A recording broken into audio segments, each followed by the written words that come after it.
just going to wait a minute or so more before we get started. Welcome, everyone. Glad you could join us today.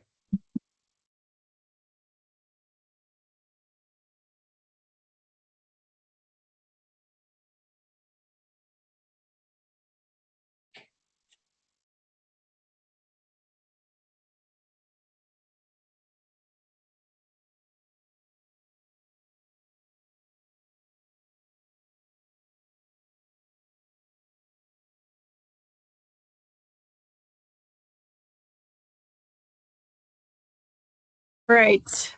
I think we'll go ahead and get started since we only have 30 minutes with everybody. But I first wanted to start out by saying thank you so much for joining us today. We're super happy to have you here with us. For those of you that I haven't met yet, I'm Erica Walker, and I'm our Philanthropy and Stewardship Manager here at Pelotonia.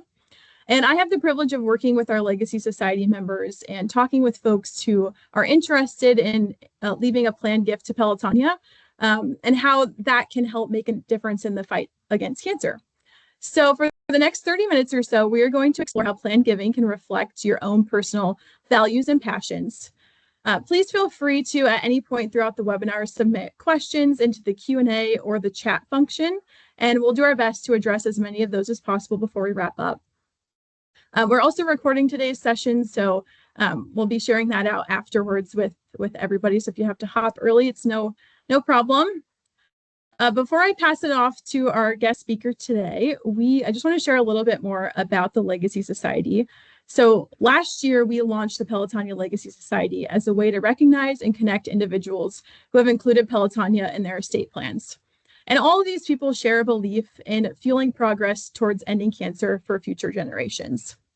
We're so excited to be joined today by one of our Legacy Society members, who's also a longtime rider and Peloton captain, Mike Scherer.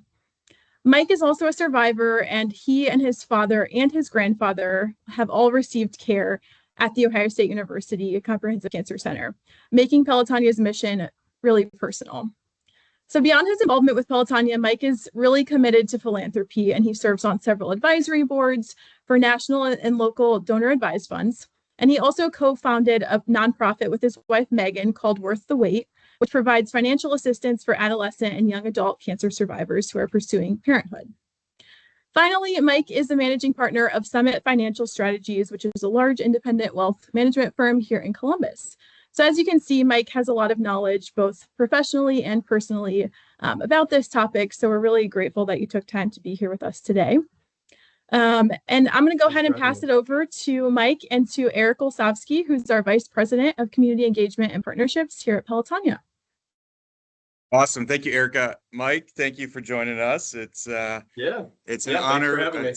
It's an honor to share the screen with you and talk a little bit about Legacy Society. What an intro, what a bio.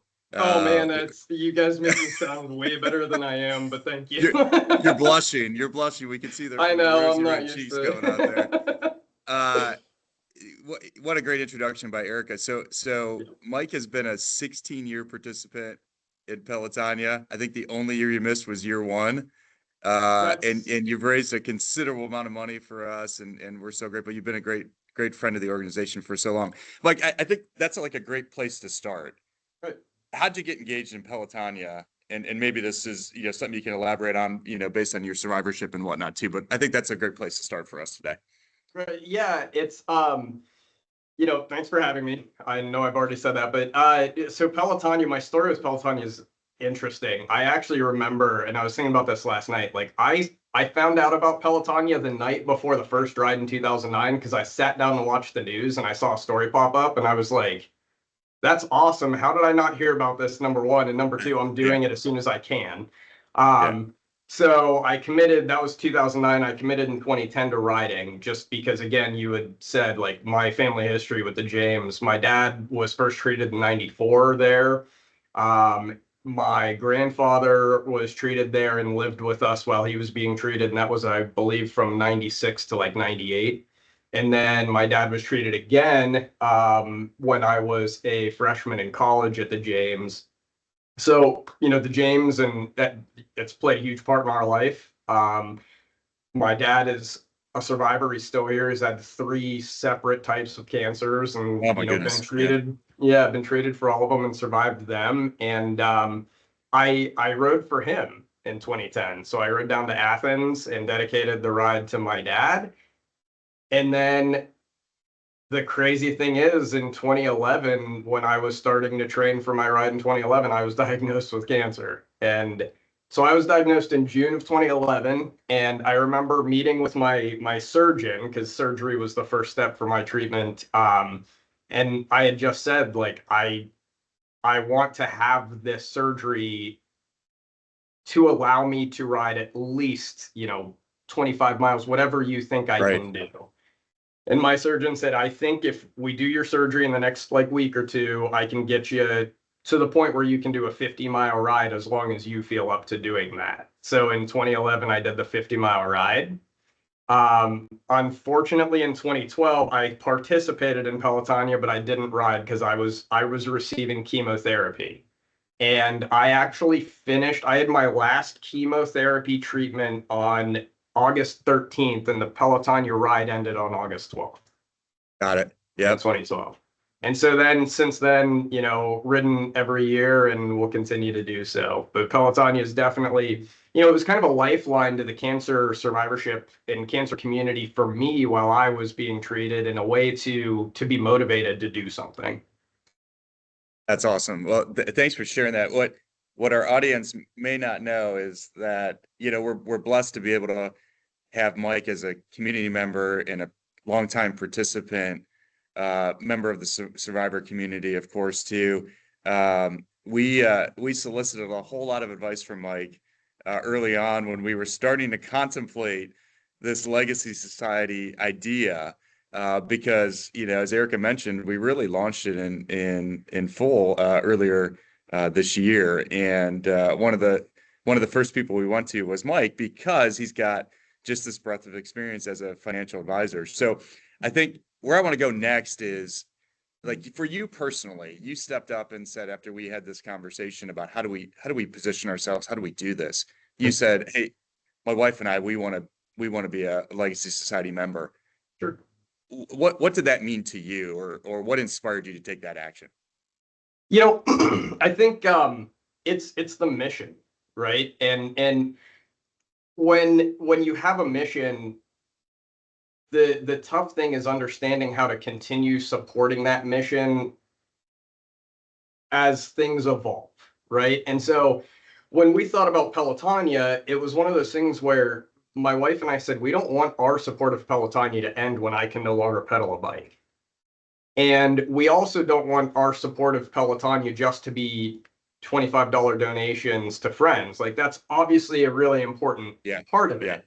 But, we wanted to be able to make a lasting impact that supports Pelotonia after our story is already been written on Earth, I guess. And so, again, it's one of those things where we want it to continue, and we want to do what we can for it to continue, even after we're no longer making these $10, $20, whatever donations to other people. Is that an evolution of, as a participant, as a donor, but also in the seat that you are in from a professional perspective? How has that changed your perspective on, giving and what it means long term? Well, I think when you're giving to organizations, like, you really have to focus on the mission that you're giving to. And again, you want these things to last after your giving is complete. Yeah. Right. So like, if I put a bequest or something in my trust or will, I want to be able to make a gift and have an organization use that gift when I'm not sitting here, like, controlling the purse strings anymore. Yeah. And yeah, and I mean, I think that's a big part of legacy, like, legacy for me is it's the story that you're writing every single day. But the thing is about that, like, there's going to come a day where you're not writing that story anymore. Right. And someone else is then telling the story that you've written. So legacy is frankly continuing to have some control over that narrative and that story when you're not doing day-to-day activities anymore to continue pushing that narrative forward. That's an awesome way to, I think, kind of explain that. And you know, let's be honest here. Like talking about death, right? That's what we're talking about here, is given beyond your lifetime is not always the easiest, you know, conversation to have. And there's this like level of uncomfortability of like talking about what is my legacy after I die. Not a lot of people want to, you know, approach that concept or approach that topic. Let's dive in a little bit, Mike, into, I think there's like this mystification of what legacy giving is. Right. What are some of the misconceptions, or what are some of the hesitations? Like, take aside just talking about giving after I pass, right? Or talking about death. But what Right. are those, you know, misconceptions that people have about planned gifts? And how do you specifically help them overcome those? Or how do you talk about those from a client perspective? Yeah, I mean, I think the biggest misconception is essentially that planned giving, when you just use the term bequest, for example, people are like, Yeah. oh, well, that means you have millions of dollars and you have Correct. these giant, you know, things that are managing those millions when you're no longer here, and you have, you know, different participants involved. And, you know, that can be true. Or like in my, let's just say in my will, for example, if that's how my estate planning works, I can say, after all my expenses are paid, I want $1,000 to go to Pelotonia. That's legacy gifting, right? And I was intentional about a plan that is going to be executed when I'm no longer here. You can do that in a will or a trust. And again, I think, you know, running a nonprofit, and you would likely say the same thing, like no gift is too small, just like right. no gift is too big, right? It goes Yeah. both ways.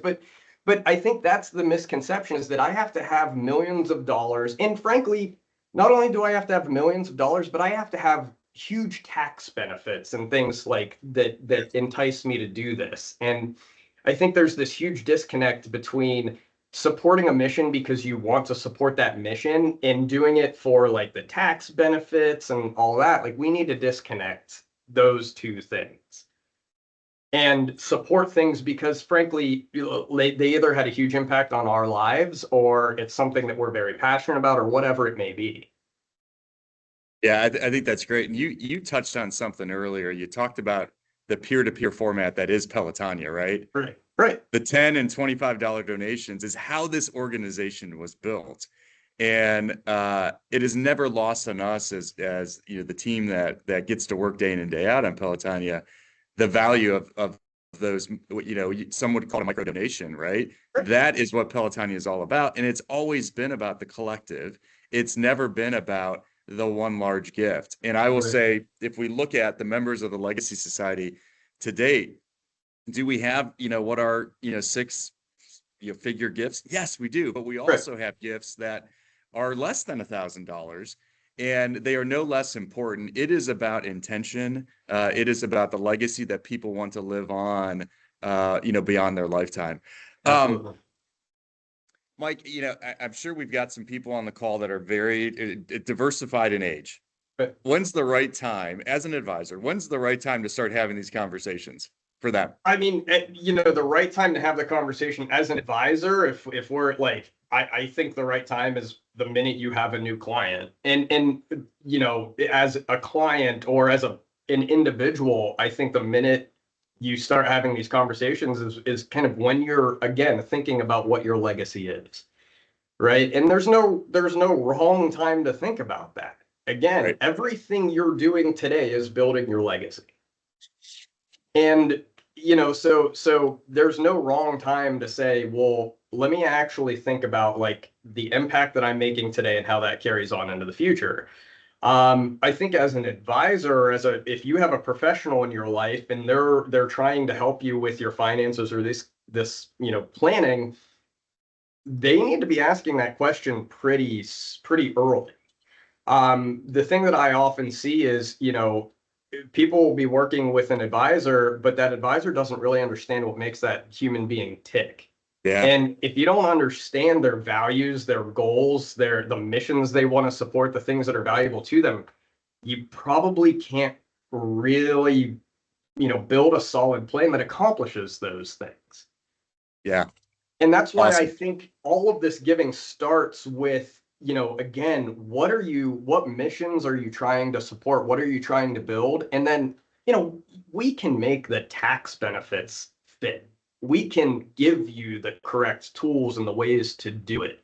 But like the real hard work, and that's the thing, the real hard work is what is important to you? What do you want to support? So great segue. Let's talk, because you just mentioned like we can put the tactical pieces in place. Sure. What are, like, from your seat, what are some of the most impactful yet simplistic ways to leave a planned gift? Yeah, I think if you really want to talk simplicity now, the easiest way is, a beneficiary designation on an IRA, for example. And again, it goes into knowing what your larger plan is. But like an IRA, you can open multiple IRAs. You should work with an advisor or a tax professional to make sure you're transferring money into multiple IRAs the correct way, because there are some, catches depending on how that money moves from what they say IRA trustee to IRA trustee. But you can open an IRA, let's call it $5,000, and put $5,000 in an IRA and invest that IRA and say, I want the beneficiary of this IRA to be Pelotonia. And so, like, if I do that and I'm 40 years old, hopefully I have a really nice long life, and that account I frankly ignore, right? And I just let it stay invested. And that can be a pretty sizable gift when I pass and that beneficiary designation is put into place. And again, if you think about that, like if it's a $5,000 IRA right now, that's not, that can be, again, in an account that you're not going to hopefully touch for quite some time. Yeah. That's low hanging fruit, I would say. And I guess to take that a step further, thinking about like IRA, designations or beneficiaries, it doesn't have to be an all or nothing proposition. You Right. could put 5,000 into an IRA and say, I want Pelotonia to be 50%, beneficiary. Absolutely. I want another charity to be 50%. Like, you could carve that up based on percentage or based on dollar amount too, if you want it. Right. And you can do the same thing in a trust. And again, when you say the word Yeah. trust agreement, people are immediately like, oh my gosh, only the wealthiest of the wealthy have trust agreements. Yeah. And that, Yeah. again, that's a huge misconception. Like a trust Right. agreement is really just a way for orderly disposition or management of money after you pass. Yep. And in that trust agreement, I can say something as simple as, before this money is managed for my spouse or for my kids, I just want, call it $1,000, $10,000, whatever, to go to one charitable beneficiary, 5 charitable beneficiaries, whatever it is. So we talked a little bit about beneficiaries from an IRA perspective. Maybe briefly just, touch on what are some other vehicles or some other tactics that people could utilize. You Right. touched on bequests. Maybe explain just a little bit about what a bequest is, maybe life insurance policies, some Right. different, So other tactics that can be utilized. right, you can, again, you have a beneficiary designation on the life insurance policy, and it's just like the IRA. You can say, okay, I want, let's say 10% of this life insurance policy to go to this charitable beneficiary. You can have a life insurance policy that you no longer necessarily need to cover your costs, but let's say it's a cheap life insurance policy and you want it to continue, and say, okay, well, I'm just going to make 100% of this beneficiary this charitable organization. So that's the same, in essence, thing as doing it, with beneficiary designation on an IRA. You can have trusts that, again, they manage the assets for your family when you're no longer here, but you have specific charitable bequests. Or I think of a bequest like a request that isn't a request. The person managing that trust has to do it if the money is there, right? But that's all it is. It's an instruction. It can be in a will or a trust. I think, again, that's where we start to get into the technicality of, like, if you have a trust and you have a will, you likely, that will doesn't really do all of that much. So you want to make sure the bequest is in the trust, because you want to make sure it's actually going to impact the plan. And that's where you have to get your professionals involved and say, how does my money flow? But then we can get into like some of the larger tools. There are charitable trusts. And Yeah. again, I think this is what's really intimidating. There's charitable remainder trusts, charitable lead trusts. Like that is the planning that you're doing for, I call it generational wealth. Okay. How do I have money trickle down to family members in the most tax efficient way as possible, but also how do I have it get to a charity in the most tax efficient way? Got it. But I think those tools are the things that cause this misconception that, well, I shouldn't do legacy or charitable planning in my estate plan because I'm not going to have enough money to accomplish that. Yeah, those are a little bit more, I don't want to say complicated, but they are, right? At They the end of are. the day. They are. And I think what you're, in some, when you start to think about those things, this is where you need to include your advisor, Absolutely. potentially an estate planning attorney, right? To make sure that things are documented or tied up in like the appropriate way in how you want them to play out Right. after you're no longer here on Earth. And revisit it. And revisit it.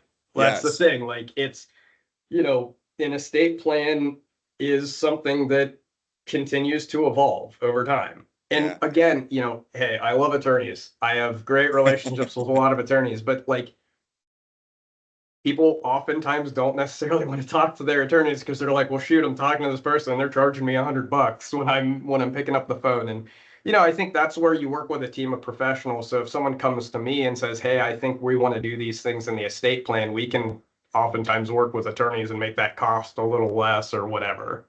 Yeah. But Yeah. yeah, I mean, continue to look at that plan because it changes as your life changes, as experience change, and as values change. Well said.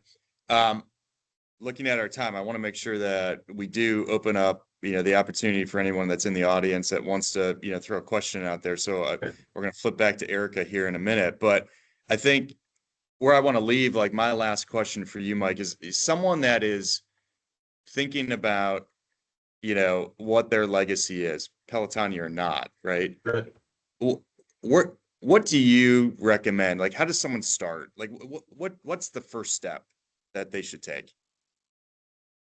It's really, again, I think what cancer has done for me it's really made intention important. And if I'm gonna sit down and think about my legacy, like I want to be intentional with it. And so this is way too long of an answer for this question, and I want to be respectful of time too. But like, there's this exercise that I have done with people who are like having a hard time honing in on this. Okay. And what you say is, okay, there's 3 questions. The first question is you have a month to live. Write a paragraph as to what you're going to do in that month. Hmm. After you're done with that, the second question, now you have a day to live. Mm. I'm sorry, no. The second question is you have a week to live. Write a paragraph as to what you're going to do in that week. The third question is now you have a day to live. Write a paragraph as to what you're going to do in that day. And so if you think about that, the month is like, these are dreams, big things that you want to support. The week, you're starting to hone in on, okay, this is who I am. These are the things that are important to me. And then the day, these are must do's. And again, you have to do that exercise several times because it changes. Yeah. Yeah. But it's really it's different from like age 40 to if you're age 60, it may, over that 20-year span, your Absolutely. priorities or your interests are going to change. I get Yeah, that. absolutely. I mean, hey, it was different from my wife and I from, before COVID to after COVID. Yeah. Yeah. Right? Like there's so many different things in life that can change that. But again, I think that exercise really helps you focus in on, okay, what are the must do's? What are the things that I have to put in that plan now or I have to be thinking about now?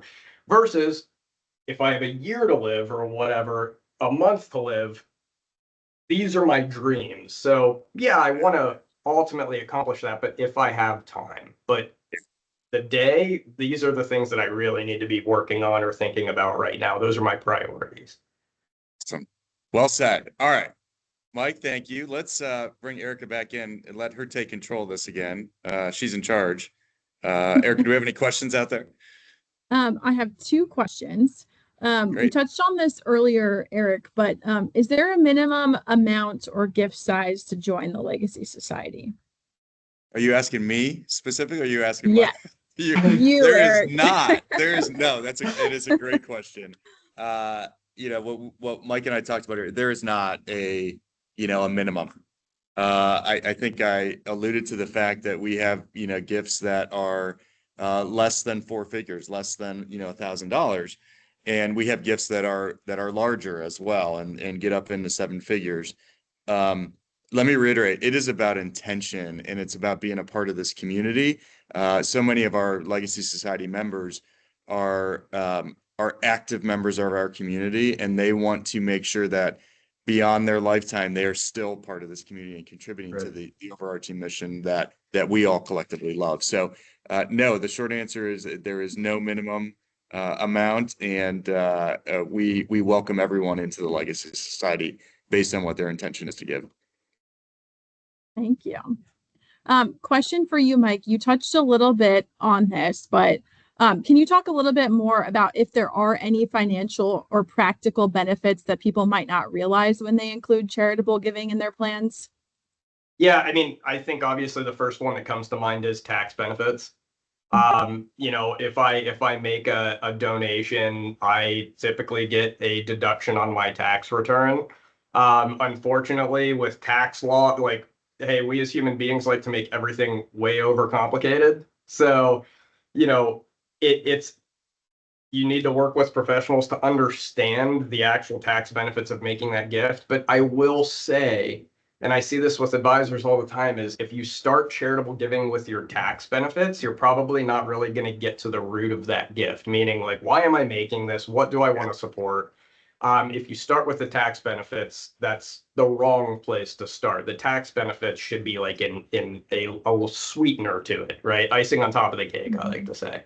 But tax benefits, I mean, practical benefits. Hey, look at like the Pelotonia Legacy Society, right? I didn't make the gift to get lapel pins and recognition, but that's definitely a practical benefit, right? It's nice to feel good about something, and it's nice to be recognized. And ultimately, making some of these legacy gifts, there is recognition, and I think there should be recognition around someone who was intentional with a gift like that.